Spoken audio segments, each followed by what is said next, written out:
यावेळेस ना मंडळी उन्हाळ्यात एकदा सुद्धा माझं चाट करणं झालं नाही। आमच्या घरात चाटचे पदार्थ सगळ्यांना खूप आवडतात। आज मस्त असा चाटचा बेत केलेला आहे। अगदी संपूर्ण साहित्य आपण घरच्या घरी तयार करणार आहोत। स्टेप बाय स्टेप रेसिपी पाहणार आहोत। अगदी साधी सोपी घरात ठेवलेल्या साहित्यात तयार होणारी रेसिपी आहे। या पापडी सुद्धा आपण घरी केल्या, एकदा केल्या की हवाबंद डब्यात महिनाभर सुद्धा छान टिकतात। पाहता क्षणी खावंसं वाटणारं रंगीबेरंगी हे चटपटीत चाट आहे। तर आज आपण पापडी चाट करतोय। तर पापडी चाट करण्यासाठी पापडी तयार करायची आहे, त्याचं पीठ भिजवून घेऊया। इथे 1 कप मैदा घेतलाय, चांगला कप असा टॅप करून व्यवस्थित भरायचा, खूप दाबून नाही, खूप वरचेवर नाही। 1 कप मैद्यामध्ये 2 चमचे रवा घालायचा, सोबतच अर्धा टीस्पून ओवा असा हातावर चुरून घालायचा। आपली पापडी छान खुसखुशीत कुरकुरीत व्हावी यासाठी 1 टेबलस्पून तुपाचं मोहन घालायचंय। तूप साधं रूम टेम्परेचरचं घ्यायचं। 1 कप मैदा असेल तर 1 टेबलस्पून तूप हे अगदीच योग्य प्रमाण आहे। छान हाताने चोळून पिठाला तूप लावायचं। यामध्ये चवीनुसार मीठ सुद्धा घालायचं आहे। छान मोहन लावून झालं, आता हा मैदा मळून घेऊया। थोडं थोडं साधं पाणी घालून आपल्याला हा मैदा मळून घ्यायचा आहे। खूप कोरडा ठेवायचा नाही, तरीही खूप मऊ सुद्धा करायचा नाहीये। मध्यम असा मळून घ्यायचा। चपातीच्या पिठा इतका सैलसर याला करायचा नाही, कारण पापडी लाटताना आपल्याला याला तेल किंवा मैदा लावायची गरज पडायला नको। या पद्धतीने याला मळून घ्यायचा। तर थोडं थोडं पाणी घालून छान मी हा मैदा मळून घेते। अगदी कमीत कमी पाण्याची गरज पडते। अगदी छान एकसारखा गुळगुळीत असा हा डो तयार झालाय। या पद्धतीची कन्सिस्टन्सी असावी।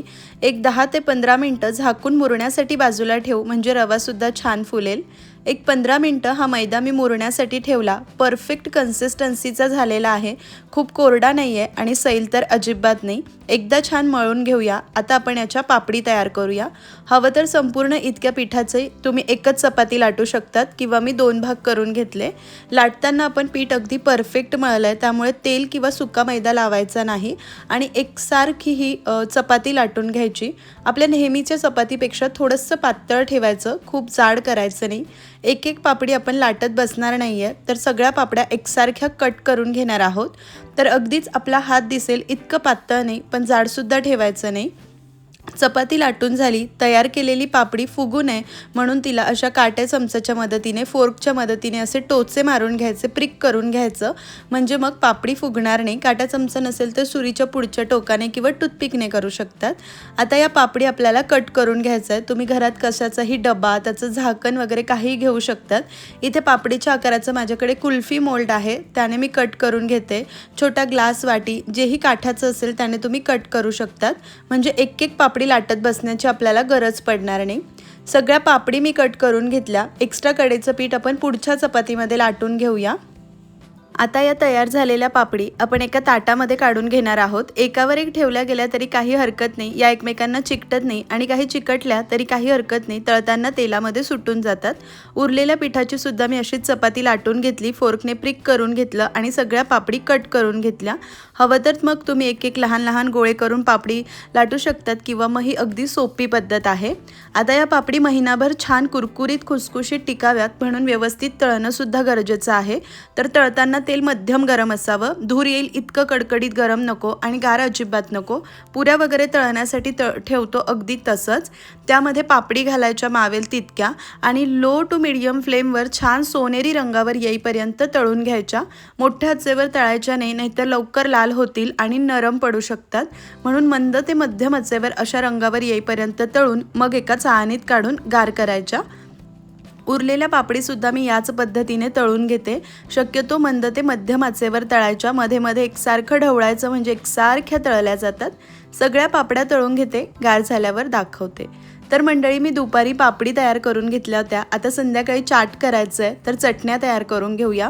मिक्सर जारमध्ये मी आलं घेतलेलं आहे, त्यामध्ये आवडीनुसार हिरवी मिरची, लिंबाचा रस घालायचा आहे। तर तुम्ही चटणी किती करता त्यानुसार साहित्याचं प्रमाण कमी जास्त करा। पाव चमचा भाजलेल्या जिऱ्याची पूड, पाव चमचा चाट मसाला, चवीनुसार मीठ घालायचं आहे। चटणी छान एकसंध व्हावी म्हणून 2 चमचे मी पिवळे शेव घातले। हवं तर तुम्ही डाळवं घालू शकतात, किंवा नाही घातलं काही तरीही चालेल।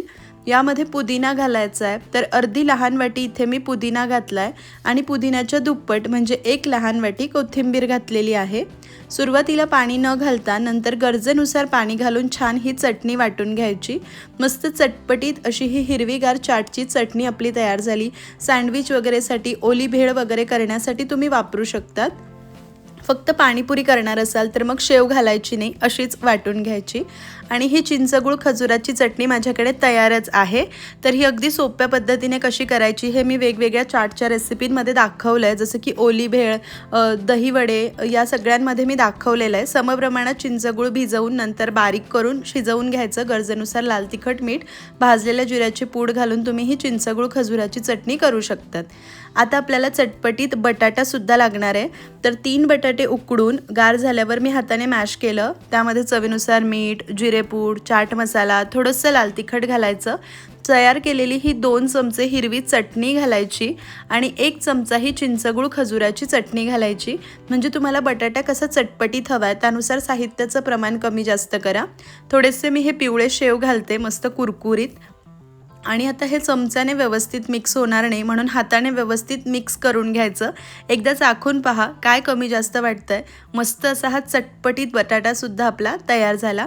आता झटपट गोड दही तयार करून घेऊया। तर इथे 1 वाटी मी ताजं दही घेतलंय, हलकं आंबट दही घेतलं तरीही चालेल। 2 ते 3 चमचे पिठी साखर घालायची। आता दही कसं आंबट आहे त्यानुसार, फक्त खूप अति गोड सुद्धा करायचं नाही, हलकासा आंबटपणा असला तरी छान लागतं। चिमूटभर मीठ घातलेलं आहे आणि याला फक्त एकदा फेटून घ्यायचं आहे, पाणी वगैरे काही घालायचं नाही। मस्त असं गोड दही सुद्धा तयार झालं। आता आपण फायनली पापडी चाट सर्व करूया। दही पापडी चाट सुद्धा म्हणू शकतो। तर काही पापडी मी तुम्हाला क्रश करून दाखवते। एक 5-6 तास झाले यांना तयार करून। मी दुपारी तयार केल्या आणि आता संध्याकाळी सर्व करते। तर तुम्ही आवाज ऐकू शकतात। हवाबंद डब्यात ठेवल्या की महिनाभर सुद्धा अशाच्या अशा छान राहतात, फक्त ओला पाण्याचा हात लागू द्यायचा नाही। आता पापडी चाट सर्व करताना सुरुवातीला प्लेटमध्ये खाली गोड दही घालायचं, म्हणजे पापडी त्यावर व्यवस्थित चिकटतात।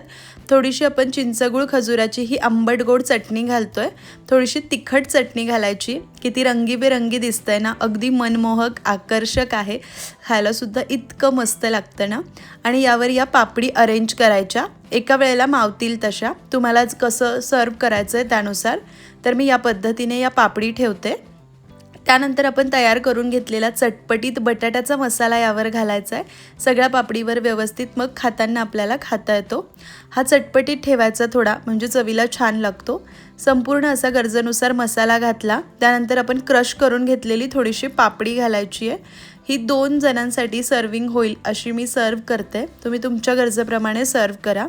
यावर तयार केलेलं हे दाटसर सुमधुर गोड दही घालायचं आहे। किती सुंदर दिसतंय ना। दही जर तुम्ही खूप सैल केलं ना तर मग ही प्लेट अशी दिसणार नाही, या पद्धतीचंच घट्टसर असावं। वरतून चटपटीत चिंचगूळ खजुराची चटणी, खजूर नाही घातले, फक्त चिंचगुळाची केली तरीही चालते। त्याचसोबत हिरवी चटणी घालायची आहे। चाट म्हणजे कसं, आपल्या आवडीचे पदार्थ गरजेनुसार आपण कमी जास्त करून घालू शकतो।